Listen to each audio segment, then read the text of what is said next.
சக்தி வழிபாட்டின் முதன்மை வழிபாடே காளி வழிபாடாகும். தசமகா வித்யாவில் முதன்மையான ஸ்வரூபம் காளி தேவியே. பார்ப்பதற்கே மிரட்டுகின்ற தோற்றம் கொண்டு எவரும் கண்டு அஞ்சும் வண்ண வடிவம் கொண்டவர் என்றாலும் உண்மையிலேயே தாய்மையை வடிவானவர். காளி எளிதில் நம் வசப்படுபவர். தடுக்கி விழுந்த குழந்தை அம்மா என்று அழைத்ததும் ஓடிவரும் தாய் போல அம்மா என்று கூப்பிட்ட குரலுக்கு ஓடோடி வந்து காப்பவர் காளி. ராமகிருஷ்ண பரமஹம்சர் காளி தேவியோடு வாழ்ந்துள்ளார். அவர் கூப்பிட்ட குரலுக்கு காளி அவர் முன் தோன்றியுள்ளார். ராமகிருஷ்ணர் தவிர ராமபிரசாத், கமலாகாதர், காளிதாசர் போன்ற பலரும் காளியின் அருளை பெற்றவர்களே. முற்காலத்தில் போருக்கு செல்லும் முன் மன்னர்கள் வழிபட்ட தெய்வமும் காளி தேவியே. காளி மந்திர தந்திரங்களுக்கு கட்டுப்பட்டவள் என்பது உண்மையானாலும் அதைவிட ஒப்பற்ற அன்பு மற்றும் பக்திக்கு கட்டுப்பட்டவள். தமிழகத்தில் பல பகுதிகளில் காளிக்கு கோவில்கள் உள்ளன. திருவாச்சூர் மதுரகாளி, உறையூர் வெக்காளி, சமயபுரம் அருகே உஜ்ஜினி மாகாளி, சிதம்பரம் தில்லை காளி, திருவாலங்காட்டு வழிகாட்டிய காளி, கோவையில் வனபத்ரகாளி, சேலத்திலே பத்ரகாளி, திருமங்கலம் பத்ரகாளி, திருவக்கரை வக்ரகாளி, சென்னை காளிகாம்பாள், மடப்புரம் பத்ரகாளி என பல கோவில்கள் உள்ளன.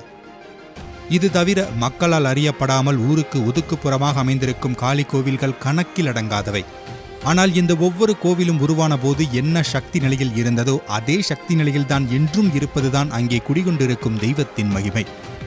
அப்படிப்பட்ட ஒரு கோவில்தான் ராணிப்பேட்டை மாவட்டம் வாலஜாப்பேட்டையில் உள்ள மேலப்புதுப்பேட்டையில் அமைந்திருக்கும் ஸ்ரீ விஸ்வகாளியம்மன் கோவில். இந்த கோவிலை பற்றிய முழு விவரங்களையும் இந்த பதிவில் பார்க்கலாம்.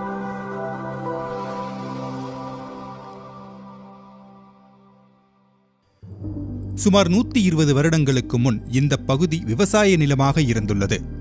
ஒருமுறை வயலில் வேலை செய்து கொண்டிருந்த பெண்களில் ஒருவருக்கு திடீரென அருள் வந்து தான் இங்கே புற்று வடிவில் அமர்ந்திருப்பதாகவும் தன்னை வெளிக்கொணர்ந்து வழிபாடுகள் செய்து வந்தால் தன்னை நாடி வருபவர்களை தாயாக நின்று காப்பதாக வாக்கு சொல்லப்பட்டது. எனவே அப்பகுதி மக்கள் அந்த பகுதியை தேடி பார்த்தபோது சின்னம்மாள் என்ற பெண்மணி ஒரு இடத்தில் 6 அடி உயரத்தில் வேப்பமரத்தின் அருகில் ஒரு புற்று புதர்கள் மண்டி கிடந்ததைக் கண்டுள்ளார். நல்ல உள்ளம் கொண்ட சின்னம்மாள் அந்த காளியை இங்கே வந்து அமர்ந்துள்ளதால் அன்று முதலே அவரது வாழ்வை அந்த காளிக்கே அர்ப்பணித்து அது முதல் அவருக்கு பூஜை வழிபாடுகள் செய்து வர துவங்கினார். காளியின் அருள் அவருக்கு கிடைத்தது. அம்மனை தரிசிக்க வரும் பக்தர்களுக்கு தனித்துவமான வழிபாடுகளை செய்து வைத்தார். இதனால் அம்மனின் பெருமை அக்கம் பக்கத்தில் தெரிய ஆரம்பித்தது.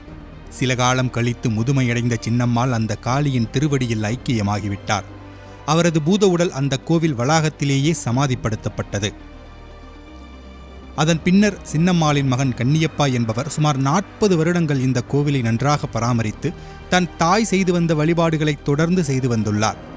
சில காலம் சென்று அவரையும் முதுமை தழுவ மரணமடைந்துள்ளார்.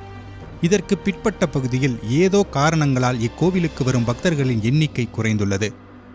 தங்களின் குடும்ப கோவில் இப்படி தன்னிலை இழப்பதை காண முடியாத கண்ணப்பாவின் பேத்தியின் குடும்பம் இப்போது முழு பொறுப்பையும் ஏற்று கோவிலிலேயே தங்கி அம்மனுக்கு சேவை செய்து தன் மூதாயர்கள் பின்பற்றிய வழிபாடுகளுக்கு உயிர் கொடுத்து கோவிலை பழைய நிலைக்கு மாற்றியுள்ளார்கள்.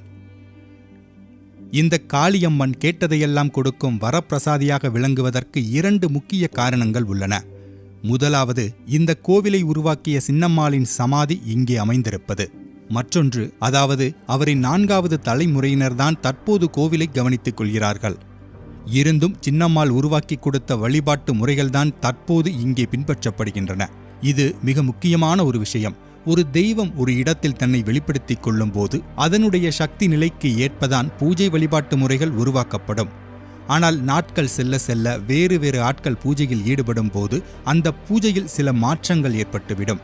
இது அவர்களுக்கும் நல்லதல்ல, அந்த தெய்வத்திற்கும் உகந்ததல்ல.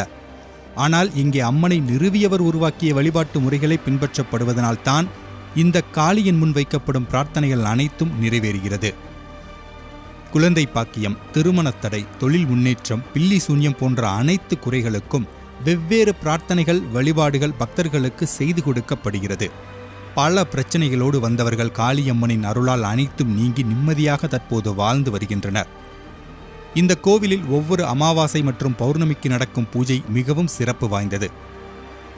வாலஜாப்பேட்டை ரயில் நிலையத்திற்கும் வாலஜாப்பேட்டை பஸ் ஸ்டாண்டிற்கும் இடையில் மேல புதுப்பேட்டை என்னும் இடத்தில் இக்கோவில் அமைந்துள்ளது. இக்கோவிலில் காளியம்மன் மட்டுமில்லாமல் மற்றும் பிற பெரும் மற்றும் சிறு தெய்வங்கள் சந்நிதிகளும் உள்ளன. மேலும் இக்கோவிலின் திருப்பணிக்கு உதவவும் கோவிலுக்கு சென்று வழிபாடுகள் செய்யவும் இந்த மொபைல் நம்பரில் தொடர்பு கொள்ளலாம். கோவிலின் கூகுள் லொகேஷன் மற்றும் முகவரி அனைத்தும் கீழே டிஸ்கிரிப்ஷனில் கொடுக்கப்பட்டுள்ளது. வாய்ப்பிருக்கும் அனைவரும் தரிசிக்க வேண்டிய ஒரு சக்தி வாய்ந்த ஆலயம் வாலஜாப்பேட்டை ஸ்ரீ விஸ்வகாளியம்மன் திருக்கோவில். மீண்டும் அடுத்த வீடியோவில் சந்திக்கலாம். நன்றி.